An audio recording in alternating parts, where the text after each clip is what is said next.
Welcome to the Salmon Runs YouTube. Enjoy the video. In this video, I will explain how to make a circle knot.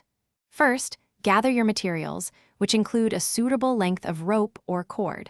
Make sure your rope is flexible enough to manipulate easily.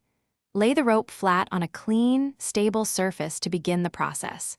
This initial setup is crucial for a smooth knot tying experience.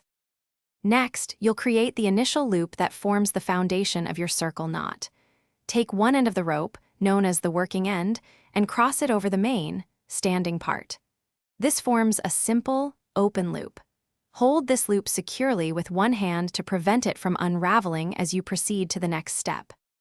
Now, let's weave the knot. Take the working end and pass it through the loop you just created. Then, bring that same end around the standing part of the rope.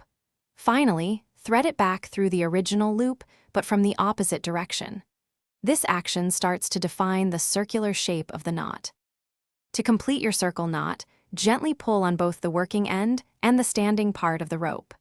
As you pull, the knot will begin to tighten and take its final circular shape. Adjust the tension until the knot is firm and even. Ensure it feels secure and stable, ready for its intended use. Thanks for watching. Consider subscribing if we helped you.